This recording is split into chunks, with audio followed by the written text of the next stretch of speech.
story of Jesus' birth, as found in Luke 1 and 2, is not historical. According to Luke 1, Jesus would have had to have been born, if not during the life of Herod, within about a year of his death at the latest. So Jesus would have had to have been born by 3 BCE, if Luke chapter 1 is historical. But chapter 2 introduces two critical problems. The first is that the author needs to get Joseph and Mary from Nazareth down to Bethlehem, so Jesus could be born there in fulfillment of prophecy. And the method they choose to accomplish that is to say they needed to go back to their ancestral hometown in order to register for this tax. And the award for creating the most needlessly heavy-handed plot device ever goes to the evangelist Luke. I mean, seriously, think about this for just a second. If Luke wanted Jesus to be born in Bethlehem, contrary to the facts, he could have just had the Holy Family start out there. He could have had Joseph take a job and have to move there.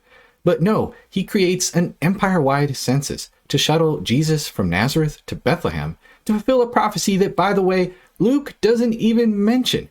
This is like using a steamroller to crack a peanut. Here's the first big problem. Rome conducted a lot of censuses. They absolutely never required people travel to their ancestral hometown to register. They registered in the towns where they lived and worked. Not only because it would not be feasible for the majority of people to travel to their ancestral hometowns, but it would entirely nuke the economy to have half of the Roman Empire just up and leave for who knows how many weeks. That was not how they conducted censuses. That absolutely did not happen in this case. Okay, come on now. Luke was living in the Roman world and was writing to people who lived in the Roman world. I'm pretty sure he had a good idea how censuses worked, and I don't think there's anything in Luke 2:1-4 that requires to be read in the way that Dan is reading it. It's not like Augustus is saying, hey everybody, pronto, get back to your ancestral home within a few short weeks to be registered. In response to these styled objections, here's what New Testament Craig Blomberg has to say. Luke 2:3 says that all went to be enrolled, each to his own city. One could understand from verse 4 why readers outside the Roman Empire, unfamiliar with its practices, could imagine his claiming that every Jew anywhere in the empire who could trace his lineage back to David had to go to Bethlehem. But Luke does not actually say that. One's own town is elsewhere language for the city of one's birth or one's present or past residence. Only a small minority of Jews in the first century lived somewhere other than the city in which they were born, so only they would need to travel for the census.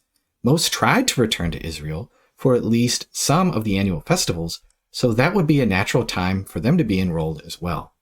Okay, so next problem. Dan and other biblical scholars like him like to throw in our faces that Roman censuses never required people to return to their ancestral homes, but that's not entirely true. There's actually evidence suggesting that Roman authorities did enforce such obligations occasionally. Take Tacitus, for instance. In Annals, Book 6, he talks about the Clitae tribe in the Roman client kingdom of Cilicia. They were made to conform to Roman customs by declaring their property and meeting tax obligations, indicating situations where people had to return to their places of origin for census and tax purposes. Also, archaeological digs uncovered a Greek papyrus from the prefect Gaius Vibius Maximus, dating around 104 AD, instructing everyone under his rule in Egypt to head back to their hometowns as part of a census. This discovery strongly supports the idea that the Roman administration did, at times, mandate hometown returns for census and tax purposes.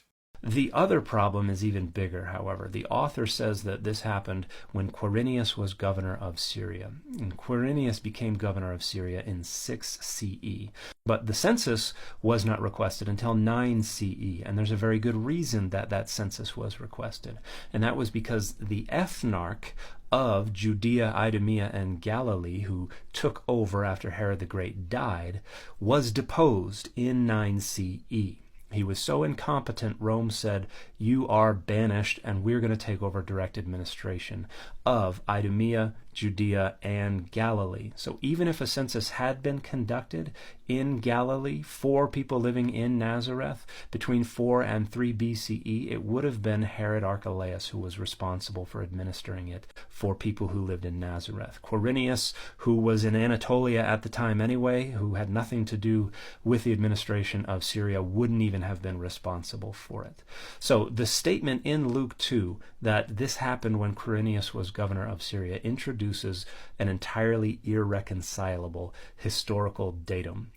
If chapter 1 is historical, chapter 2 cannot be historical. If chapter 2 is historical, chapter 1 cannot be historical.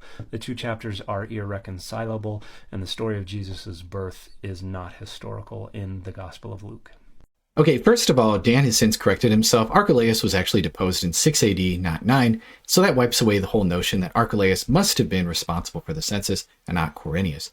Now, what we're about to jump into here to unravel the census is a little bit on the complicated, dry, and dusty side, but such is the nature of censuses. Okay, so let's dive into this. Historical records in the Deeds of the Divine Augustus mention a census ordered by Augustus in 8 BC involving roughly around 4 million Roman citizens, massive for a population that was around 1 million. With such figures, it had to be empire-wide, considering slower communication and travel. Regions like Israel may have taken years to complete the census.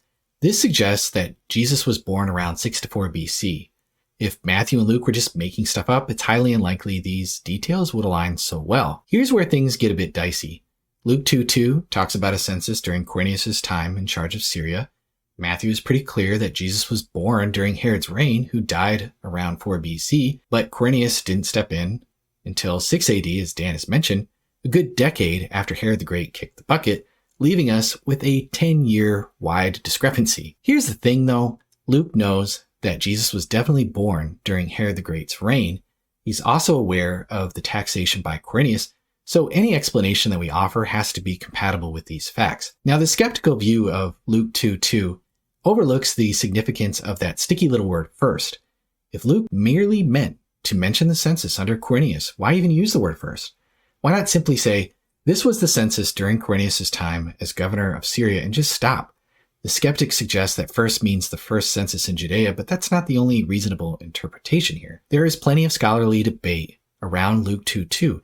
It's rather vast and complex, but I'll just stick with a couple explanations, and I think that these have some real plausibility. So John Thorley, a scholar, writes in his paper, The Nativity Census, what does Luke actually say?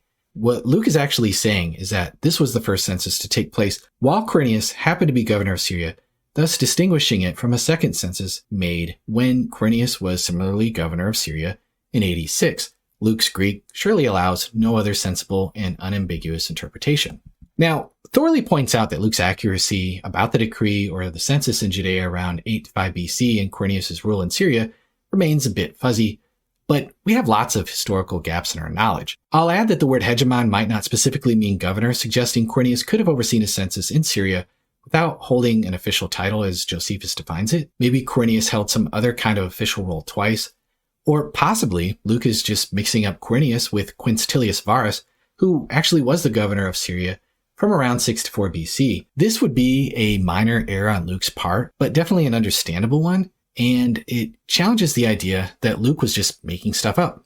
Now, another option comes from N.T. Wright. He says, it depends on the meaning of the word protos, which usually means first. Thus, most translations of Luke 2:2 read this was the first protos census when Quirinius was governor of Syria or something like that. But in the Greek of the time, as the standard major Greek lexicons point out, the word protos can sometimes be used to mean before, when followed, as this is, by the genitive case. A good example is in John 1:15, where John the Baptist says of Jesus, he was before me, with the Greek being protos followed by the genitive me. I suggest, therefore, that this is the most natural reading of the verse, that this census took place before the time when Quirinius was governor of Syria. This solves an otherwise odd problem. Why would Luke say that Quirinius' census was the first? If Wright is right on the money, then Luke's quick mention of the registration during Judas the Galilean's time in Acts doesn't need any elaborate explanation. Luke's short nod to the registration lines up with Josephus' hint in Antiquities 17:24 about a loyalty oath to Caesar in Judea towards the end of Herod the Great's rule, likely linked to a registration. There's no need to push Quirinius' governorship back to 6 BC. All the apparent timeline clashes vanish. There are other scholarly options on the table, but the bottom line is that Luke believed in what he wrote in Luke 2:1-2, that there was a genuine census in Judea, regardless of who was really overseeing it. The Quirinius first census puzzle is genuinely a subject for scholarly debate that Dan doesn't even discuss. His stance seems way too rigid, and he doesn't consider the whole picture.